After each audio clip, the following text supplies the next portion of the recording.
Sean, how much do you need to improve on Edinburgh? We need to improve a hell of a lot, Mark. We certainly weren't ourselves. We weren't up to the mark where we've been the last 6 or 7 games.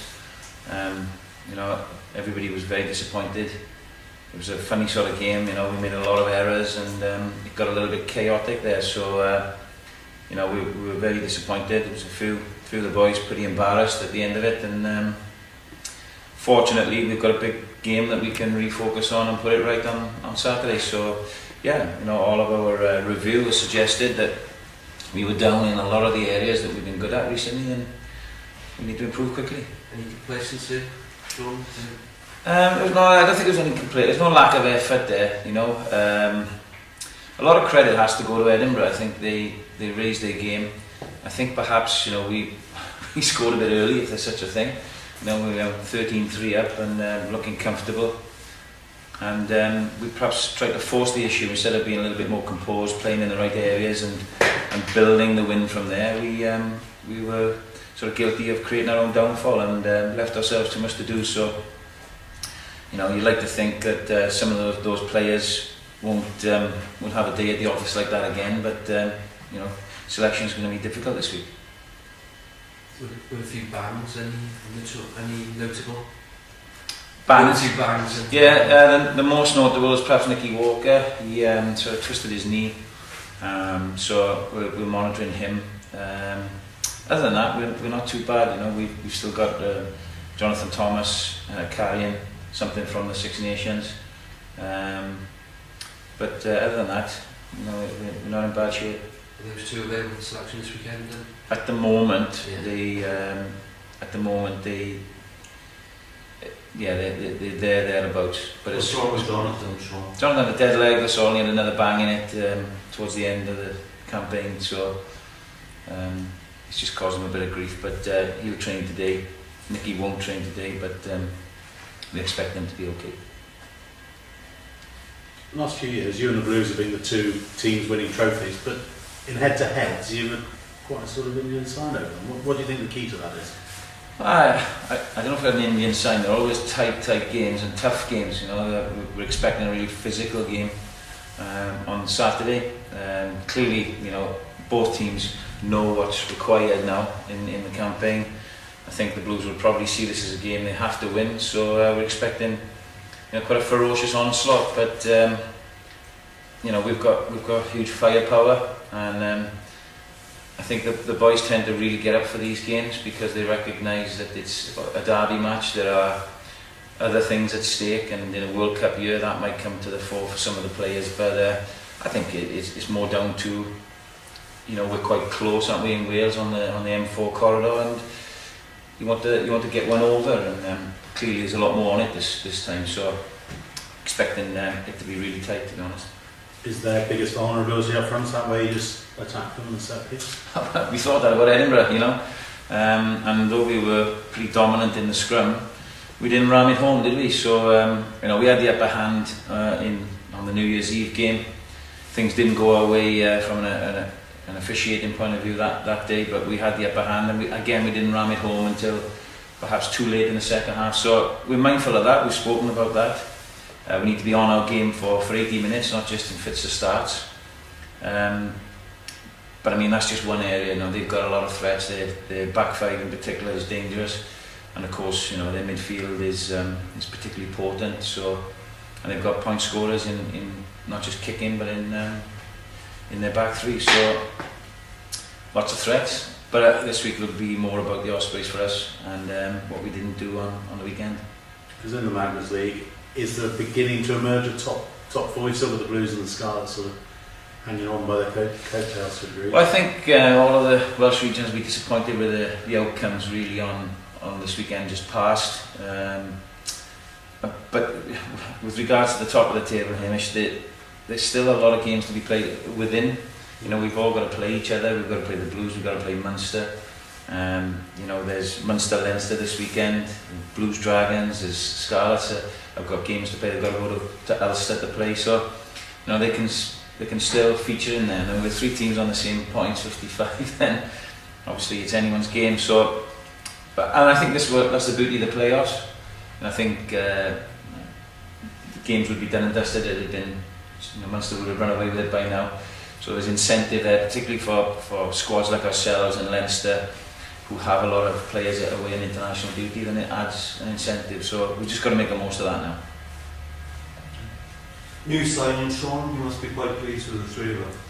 Yeah, there's a lot of work going on behind the scenes, some good due diligence and research, and we're delighted to secure the services, not just of the three that have been announced this week, but to some of the re-signings as well, and there's more announcements to come.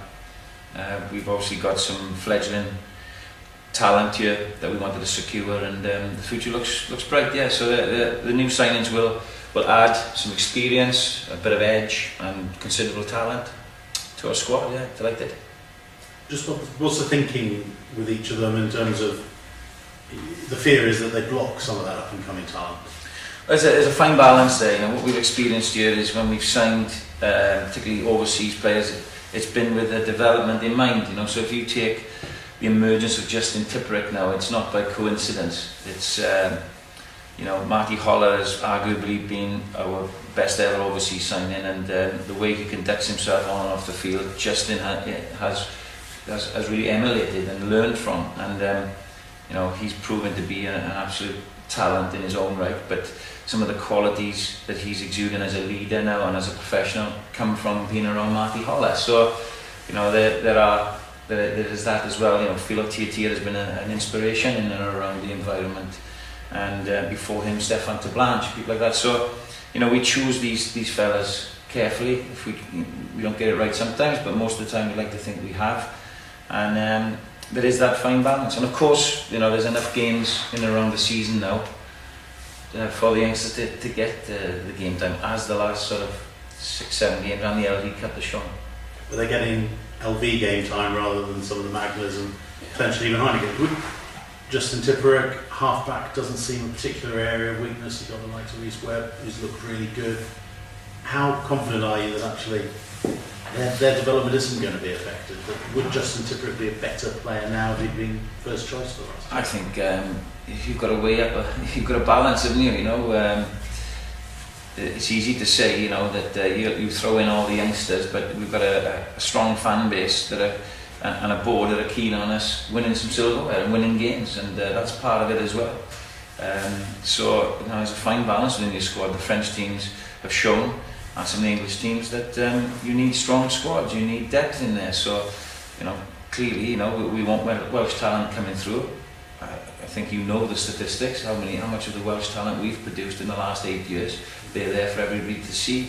We're doing our bit for Welsh rugby, and we are still nurturing the young ones through. So it's getting the balance right. I think if you look at our European squads over the last 8 years, we have the highest percentage of Welsh talent in our European squads, whereas, you know, there's less than 40% from one of the largest regions that come from their own region. So I think maybe you should go along to another press conference in a different region and ask that question. Is that a dig ahead of Saturday? It's not a dig ahead of Saturday. It's a fact. As simple as that. We get pointed the finger at us, and we don't get the credit, particularly the people behind the scenes in our development, in our clubs and schools, in and around, who are doing a lot of hard work to produce young talent like Justin Tipuric, Ashley Beck, and the likes, Dan Bigger, Alan Wynne-Jones, who have come through, James Hook. And those sort of people who work in the club, schools, and the development of our region don't get the credit they deserve. And so that's perhaps the only dig I'm having. Sean, some tests come off. You've got Reece Webb coming through. Yeah. Does that mean Mike Phillips got a future here at the Ospreys? Well, look, I think things will transpire over the course of the season. You know, some of our scrum halves are in contract, some are not, and you know, clearly, you know, we're not going to stockpile too many. You need halfbacks. Tom Isaacs has filled in a little bit for us, but we see him developing in a different position. So, you know, that'll become clear as we move forward. Again, with Mike, he's away a lot for the season. We've got a World Cup coming up where we'll miss him all summer. We'll miss him the start of next year. You know, we'll miss him in the Six Nations. So, you know, we've got to ensure that our stocks are quite high. have Joe Collins and Marty Holley served the roles you mentioned there with Justin Tidbrook? Obviously they're coming to the end, you've signed Wood Stowe as Joe B, and is this going to be the last season we're going to see these Ospreys players? I can't confirm or deny anything, Gar. You know, again, things will transpire over the course of the next couple of weeks, but I think you're intelligent enough to understand the dynamics and the squad makeup. You know, people can see how it's going to develop. So you know, we'll wait for more official announcements on that one. On the end of the scale, Ben Lewis, sadly yesterday. Yeah, I think I'm glad you mentioned it because it deserves a mention, because Ben was he's a tremendous character, a tremendous bloke. He's an intelligent young man. He was an excellent rugby player, and it's extremely unfortunate that he's had to come to this decision. It's a nasty episode if you're there watching it, and we're all feared for him, feared the worst, but he showed tremendous character and resilience to come back and get playing again. A couple of games for Swansea. We were concerned for him, and I was at Tom Mower watching him when he had the next incident, which really was perhaps the defining moment for him. But touchwood and everything, you know, in terms of his functionality is okay, but he's come to the decision after much medical and legal advice that that's the end. So you know, he'll move on, and he's got a degree behind him. He's an intelligent young man, and but it's really sad for us. With Ben Lewis finishing, would you like Marty to stay?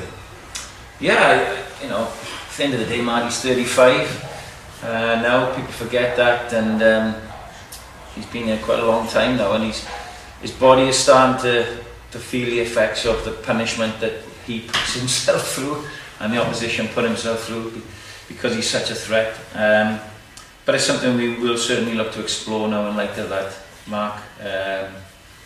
You know, we'll have to discuss with Marty. He's got a family, he's got a home, he's got a business at home, and just depends how he wants to see his days out, really.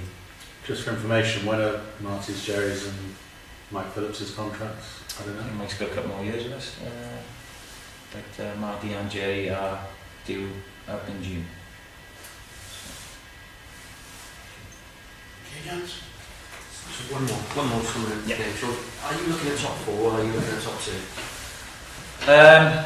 We set our sights on top 4 at the start of the year. Obviously your goals move, but it's so tight that we would like a home semi-final, but you know, we're not naive enough to know that it's going to be very, very hard just to get in the top 4. So clearly Saturday's an important game, and then our home game against Munster. I think we'll set for top 4 to start with, but as the weeks go on, we'll be looking at top 2. You don't think you can catch Munster anymore, Sean? Look, the swing and the results on the weekend, Mark, I think before the weekend we were hopeful, particularly with having to play them. But you know, losing up in Edinburgh and then Munster snatching them at the Blues, that was a big swing. It was an 8-point swing really for us, or a 7-point swing, and yeah, you never lose hope because we've got to play them at home and they've got to play Leinster this week, so things could turn around again, but certainly it'd be difficult to catch them now.